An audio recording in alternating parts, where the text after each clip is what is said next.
It's Wednesday, I'm Brittany, and I'm a lost companion.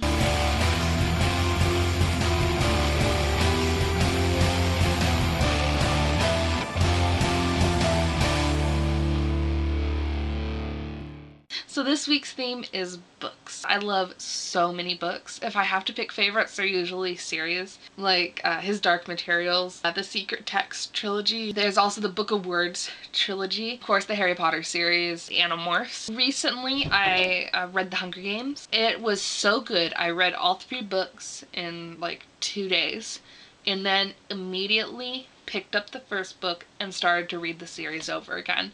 It was that good. I have never in my entire life had a book or a book series that I set it down and immediately started reading it over again.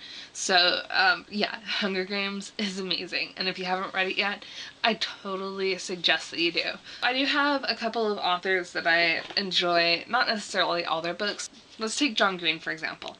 I love The Fault in Our Stars, the best book he's ever written, and I absolutely hate Looking for Alaska. Can't stand it. Love Anne McCaffrey, but I only love her Pern books, and I don't read her books that are set in other worlds. And then the other thing I really like is Tamara Pierce's books. She's my favorite author by far. I love every single book that she's ever written, and that's not something I could say for a lot of authors, but there are books that really stand out from my time in middle school or high school, whenever it was that I read them. And one of those is Speak. I read this in high school. I was part of a book club. I'm going to read you what it says. Melinda Sordona busted an end of summer party by calling the cops, so her old friends won't talk to her and people she doesn't know hate her from a distance.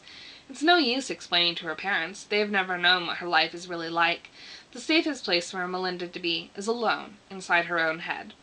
But even that's not safe, because there's something she's trying not to think about.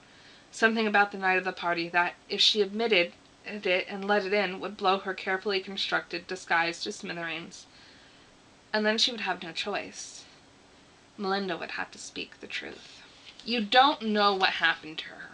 She makes all these diary entries. Then eventually you find out what happened to her. And you're just like, oh my god, I can't believe this happened to her. Even now, just thinking about Speak, I want to cry because of how emotional it makes me. I hope that wasn't too haphazard for you girls. I kind of wanted to give you a range of books that have made an impact on my life, because there have been so many and I can't just pick a few. It's just spread out across time, and even books that I read ages ago still mean something to me. I actually have a bin in my garage marked favorite books, and some of those books are children's books that I started reading in elementary school, but they're still in there and I still read them over and over again. So that's something about books. They're always going to be dear to our heart. Elizabeth, I'll see you tomorrow. Bye.